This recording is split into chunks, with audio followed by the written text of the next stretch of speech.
Ramesh Babu sir, நீங்க எப்படி பாக்குறீங்க இத? முதலமைச்சர் ஸ்டாலினுடைய இந்த கடைசி நேர அறிவிப்புகள் இருக்கு இல்லையா, இந்த அறிவிப்புகள் எல்லாம் கை கொடுக்குமா திமுகவுக்கு? வணக்கம். நிச்சயமா எந்த ஒரு ஆட்சியிலும் கடைசி நேர அறிவிப்புகள் என்பது முக்கியத்துவம் பெறும் அறிவிப்பாக இருக்கும். அதற்காக பல ஆண்டுகளாக கோரிக்கை வைத்தும் ஆட்சியில் கடந்த ஆட்சியில இப்போ தேர்தல் வரும்போது அறிவிப்புகள் என்பது முக்கிய நலத்திட்டங்களை அறிவித்து அதன் மூலமா மக்களுடைய செல்வாக்கை பெறுவதற்காக முயற்சி செய்வார்கள். 2021 தேர்தலில் முக்கியமான அறிவிப்பா ஓய்வூதிய திட்டம் இதை சொல்லி வந்திருந்தாங்க. ஆனா இவ்வளவு நாள் வெயிட் பண்ணி போராட்டங்களும் பண்ணாங்க ஜாக்டர்ஜியோ. அதுக்கு செவிசாய்க்கும் விதமாக முதலமைச்சர் அறிவித்திருப்பது அந்த ஒரு செக்ஷனை முழுமையா அறுவடை பண்றதுக்கான ஒரு உத்தியாகவும் பார்க்கப்படுகிறது. இதை எதிர்கட்சிகள் எப்படி அணுகுவாங்க அப்படின்னு இருக்குல்ல. எதிர்கட்சிகள் ஒருவேளை இது திமுகவுக்கு பலன் தருது அப்படின்னா அந்த பலன் எதிர்கட்சிகளுக்கு கிடைக்கணும்னு நினைப்பாங்கல்ல, அதை உடைக்கணும்னு வியூகம் அமைப்பாங்க இல்லையா?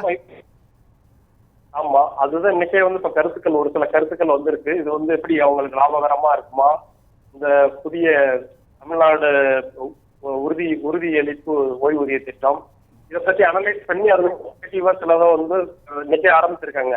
எதிர்கட்சிகள் இது எந்த அளவுக்கு பலனை தரும் அப்படின்றது மாதிரியும் சொல்லியிருக்காங்க. பொங்கல் பரிசு அனௌன்ஸ் பண்ணிருக்காங்க இல்லையா, கடந்த ஆண்டு எதுவுமே கொடுக்கல.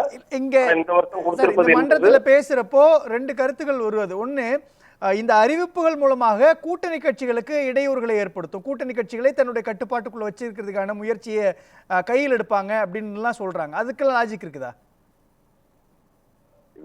கூட்டணி கட்சிகள் வெற்றி பெறும் அணியில் வாய்ப்பு ஏற்படுத்துறாங்க ஆளுங்கட்சி.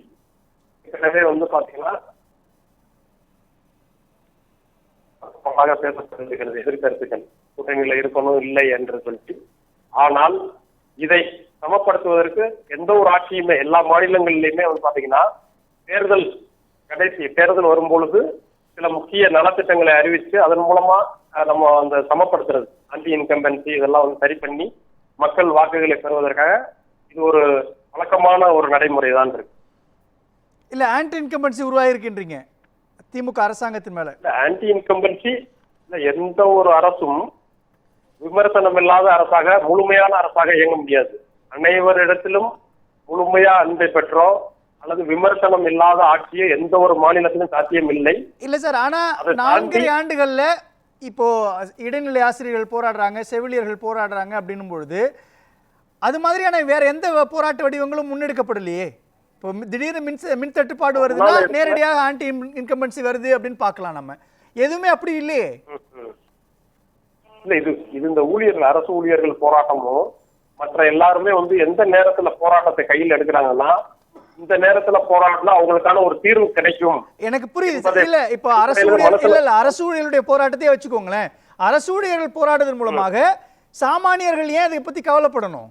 இப்ப தூய்மை பணியாளர்கள் போராடுறாங்கன்னா ஒரு இரக்க உணர்வு அடிப்படையில் என்னடா அடிப்படை விஷயங்களை செய்யறாங்க, அவங்களுக்கான உரிமையை கொடுக்க மாட்டேங்குது என்ற ஒரு பொது தளத்துக்குள்ள அது எதிர்ப்பான மனநிலை உருவாக்கும்.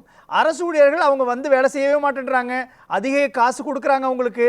அப்படி இருக்கிறப்ப அவங்களுக்கு ஏன் டிமாண்ட் வைக்கணும், அவங்களுடைய கோரிக்கையை நிறைவேற்றணுன்ற பார்வை ஒன்று இருக்கும் இல்லையா? இது எப்படி அரசுக்கான அதிருப்தியா உருவாகும்னு கேட்கிறேன்.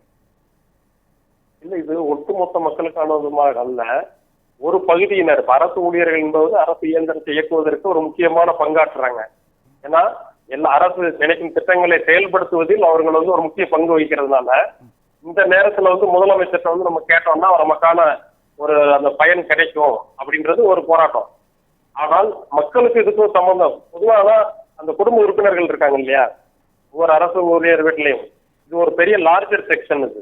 அதனால அவங்களுடைய ஆதரவை பெறுவதிலையும் அரசு எந்த ஒரு அரசுமே முக்கியத்துவம் கொடுக்கும் அவங்களுக்காக. இல்ல எனக்கு புரியுது. அந்த இடத்துட்டே வச்சுக்கோங்களேன். இப்ப அரசு ஊழியர்களுடைய போராட்டம், தூய்மை பணியாளருடைய போராட்டம். அரசு ஊழியருடைய போராட்டத்தை அரசாங்கம் செவிசாய்க்கிறது, தூய்மை பணியாளருடைய போராட்டத்தை அரசாங்கம் செவிசாய்க்கல அப்படின்னா அது அரசுக்கான ஒரு அதிருப்தியாக உருவாகும் தானே. அப்போ கவர்ச்சிகரமான அறிவிப்புகள் வெளியிட்டாலும் அதனால் பலன் கிடைக்காதுன்ற ஒரு புள்ளி ஏற்படும் இல்லையா? ஆமா, அது இப்போ இந்த காலகட்டத்தில் அது ஒரு நெருக்கடியாக அமைஞ்சிருக்கு. அதுக்கான ஒரு தீர்வை முதலமைச்சர் கண்டிப்பாக கொடுப்பார் என்றது என்னுடைய பார்வையா இருக்கு. ஏன்னா எந்த ஒரு முதலமைச்சரும் அந்த அடுத்த ஆட்சிக்கு வர வேண்டும் என்பதிலையும் முக்கியமா இருப்பாங்க. அவங்களுடைய குறைகளை எந்த விதத்துல அரசு சரி செய்ய முடியுமோ அந்த வகையில சரி செய்வதற்கு முயற்சி செய்வார்கள் என்று நான் நினைக்கிறேன். நன்றி. இன்றைய கேள்வி நேர விவாதம் நன்றி நன்றி பேசலாம் ரமேஷ் பாபு சார். யூடியூப் நேயர்கள் 2 பேருமே வந்து பொதுவா உங்களுக்கான ஒரு வாய்ப்பா இருக்கும் அப்படின்னு சொல்லியிருக்காங்க. இந்த கவர்ச்சிகரமான திட்டம் கை கொடுக்கும்னு சொல்லியிருக்காங்க. அதே மாதிரி திமுக கூட்டணியும் வலுவாக இருக்கு இன்னைக்கு வரைக்குமே. சின்ன சின்ன சலசலப்புகள் அது வந்து இனி வரும் வாரங்கள்ல அது சரி செய்யப்பட்டு ஒரு வெற்றி கூட்டணியாகவே இருக்கும் என்பது என்னுடைய பார்வையாக இருக்கு. நன்றி.